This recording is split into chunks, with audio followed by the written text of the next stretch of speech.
Hey folks, welcome to our Musky segment. I've got Chaz Martin with me here. Joe, thanks, man. And it's really cool. We're fishing a coal front. Caught a small one a couple hours ago on a little 500 goalie. Yep. But we slid into a spot that we saw fish yesterday, and this fish was a tree fish.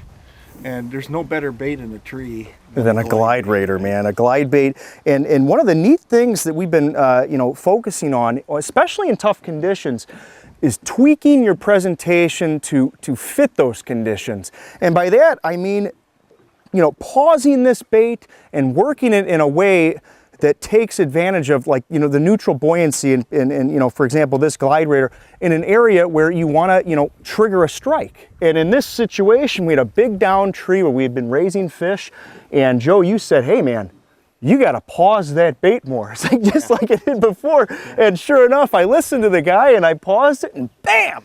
Yeah, it's interesting. You were triggering fish to follow up bait and getting them excited with a fast hop. Yes. And I didn't want you to stop doing the fast hop, but I want you to start fast hopping it once you got it past the cover. Yeah. I want you to pause it at the cover so that you give the fish the maximum amount of time. Now, yes. that brings up one more point before the folks get to see this fish, and that is that these people are having trouble working these glide raiders. You don't want to change anything. I wouldn't change anything about the glide raider. Straight factory model glide raider is my favorite. There's a couple of things I'm doing with this bait. Not really modifying the bait at all. I'm just using a longer leader in front. The longer steel leader keeps the nose down real nice. If you're using short leaders or fluorocarbon leaders, they'll still work fine, but I prefer to have a nice heavy leader. And of course, you can use bigger hooks if you want. Depending on what you want this bait to do. The best thing about this bait, I think, because it's so neutral buoyancy, is that you can pause it and keep it next to these trees and rocks and stumps, whatever you want to pause it next to, it does that just fine. And if I can keep going, a couple other things about working this bait. I'm so passionate about this glide raider.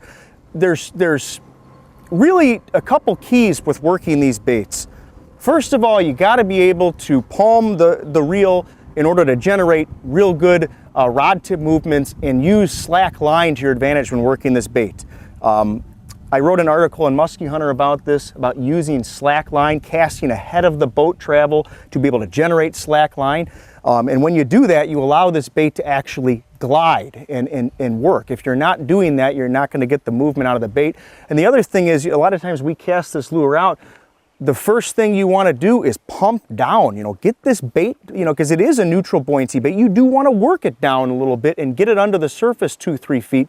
Then you can start playing with it. Like you were tweaking me again yesterday. If you want to run it up, adjust your rod angle. Work the rod up high. If you want to run this bait low, adjust your rod angle. Work it down low. If you want to run it mid-range, again, just adjust. Work your rod mid-level. That's the beauty of this bait, is that you can work it so many different ways. It's really a multi-dimensional lure, and you can fit it, like we said yesterday, we're running it hot. Today, pausing it. Not.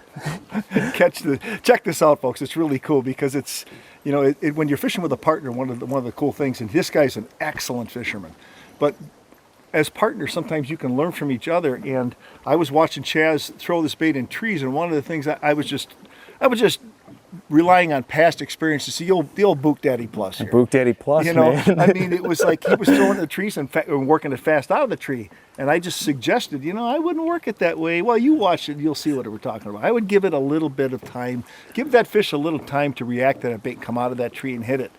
And it did. It did, dude.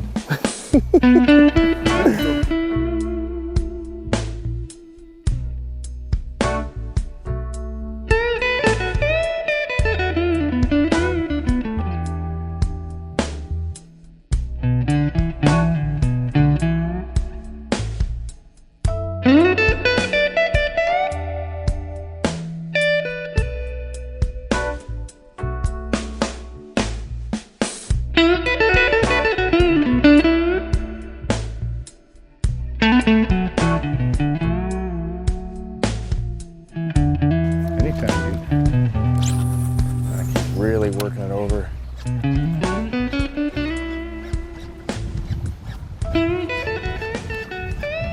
See, I would have worked that different. hit the trunk first? No, I would have given Thrown it it. way more hang time when it was by the tree. And then I would have sped it up, you know? Yeah. But that would have been the way I would have done. I was just trying to do what I did the first time I raced her, was just, you know, she was just all over. Oh, there she is. Hang time. Dude, hang time, man. Baby. Go, baby, we got her, man. Yep. I'm trying to swing her right over to you. Oh, that's fun, man. I would have done it a little differently. Dude, I can't believe it. On the pause, man. I would have given it a little hang time in the tree. I can't believe it. Dude, we got her. Oh, man, was that? That's unbelievable. Tweak. That is a Boot Daddy Plus. That is, yeah. Dude. That was yeah, awesome. baby. We got her, man. I would have given her a tweaking. Well, we've talked about that so many times. You and I have talked about this even just in conversations. When you got it in your cover, hang time. When you get it out of cover, then you speed it up. That's a classic Touchdown. pause. Dude, that is a major Take that. touchdown. Got it. Oh, dude.